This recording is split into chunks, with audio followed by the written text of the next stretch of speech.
Welcome to our second presentation on some of the key points in Elizabethan drama. In this session, we're going to be taking a look at some of the critical literary concepts that you're going to be exploring during this unit. Now, you might be familiar with some of these, like metaphor or simile. The key is that you really need to understand what these are and why people use them. So, if you're really comfortable with some of this, then you don't need to take notes on it. Just take notes on the stuff that you're a little shaky on or that might be brand new to you. Now, that being said, this means you have to give yourself an honest evaluation of your skills. You are required to know this material, and you will be tested on it. So regardless of whether or not you take the notes, you need to know the material. All right? So, let's get started. All right, first thing we're going to be discussing is figurative language. Let's start with the basics. When you're using figurative language, you're comparing one thing to another thing. All right? It's not literal. For example, if you called someone a snake, you don't mean that they're literally scaly without arms and legs slithering around in the ground. Usually that's referencing someone's personality. You're saying they're sneaky or, venomous, something about them that connects with this idea of them being a snake. So you're taking two things that are different, but that share something in common, and you're focusing on that similarity. All right?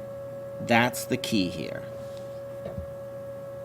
Now, there are three main types of figurative language that we're going to be exploring. The first one is the metaphor.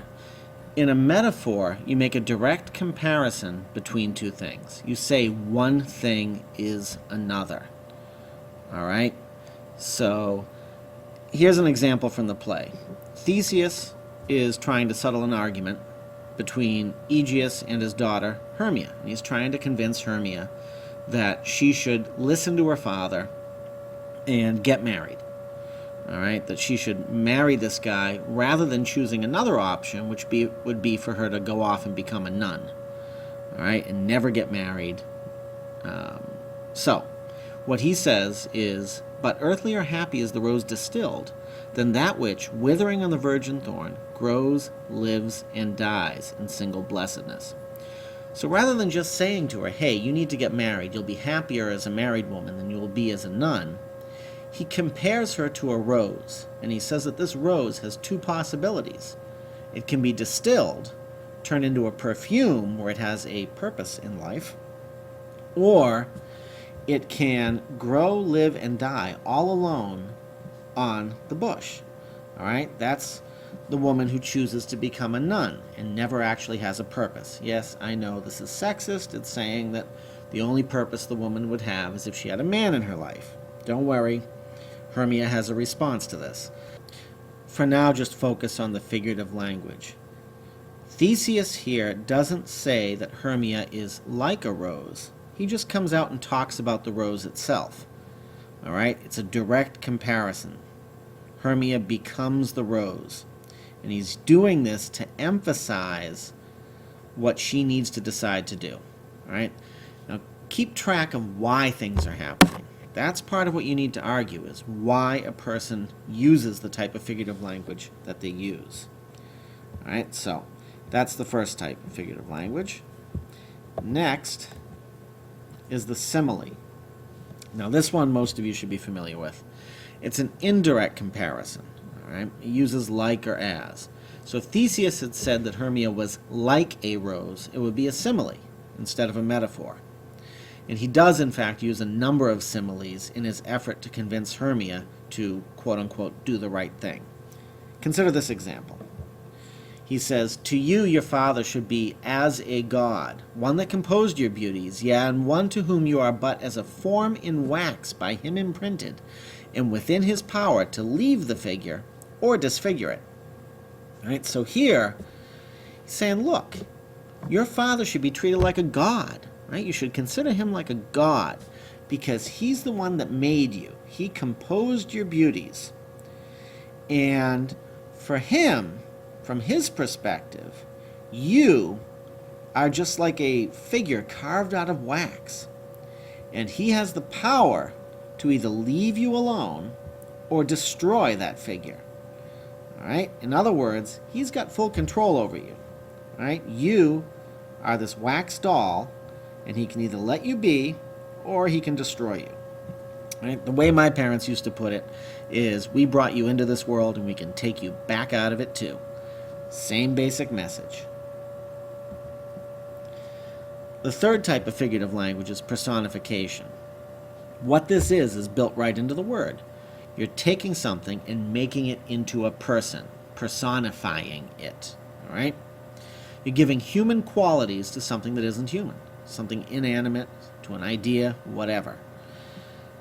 And here's a nice example. This is from Hippolyta at the very beginning, when her soon-to-be husband, Theseus, the guy who wrecked her entire country and killed a lot of people she knew, he's very excited about the wedding. For some reason, she's not. So, here, she emphasizes how unhappy she is by making a comparison. She says, "And then the moon, like to a silver bow new bent in heaven, shall behold the night of our solemnities." So the moon is going to watch what you do. The moon in Greek mythology is the goddess Artemis. She protects women from men. So by saying the moon is watching you, it's sort of a threat.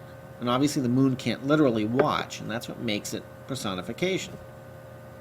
Now, to return to our earlier example of a metaphor, Theseus also used personification when he compared Hermia to the rose. He says that the distilled rose is happier now, earthlier happy, happier here on earth, than the one that grows, lives, and dies all alone. Roses traditionally can't be happy or sad. So again, you're giving a human emotion to something that is not human. All right? Moving along to our next category, the soliloquy. This is not figurative language. All right? The soliloquy is a dramatic device. It's unique to plays. You won't find them in books. You won't find them necessarily in anything other than the visual arts. So let's get into exactly what this is and why someone would use it. First off, a soliloquy is a speech given by somebody who is alone on stage. Soli means alone, and loquere is Latin for to speak, so you're speaking alone. Right? The character is talking to themselves. They're not aware of the audience. They're not aware that anybody else is around. It's a sort of discussion going on inside the character's head. It has a few purposes. Right? You can get inside the character's head and hear what they're thinking. Right? It can give you insights into the plot, where some character explains what they're about to do or an idea they have. Right? And the reason you do this in a drama is because, unlike in a book, we can't get inside a character's head through a narrator. Now, when you're reading a book like The Giver or Fahrenheit or whatever, the narrator can tell you what that main character is thinking, or what they're worried about, or whatever. In a drama, all you have is the actors with their words on stage. So, by having a character speak as if it were inside their own heads, it allows you to learn things you would not otherwise learn. And it serves some critical purposes in this play and in each Elizabethan drama that you experience through high school. There are a few key soliloquies in Midsummer Night's Dream. Helena has a big one in Act 1. Oberon has one in Act 2. And there is sort of one by Bottom in Act 4. It's a very minor one. I certainly wouldn't focus on it for analytic work. But the other two are very big. All right, and that brings us to the conclusion of this presentation. As a side note, there is one other type of figurative language that you should keep an eye on. And I'm not officially putting it in the notes, but hyperbole. That's exaggeration for effect. All right? I told you a million times what hyperbole is. At different points in the play, I will highlight examples of this. All right, so be familiar with it, but don't worry too much about it. As usual, let me know if you have any questions, and that concludes this screencast.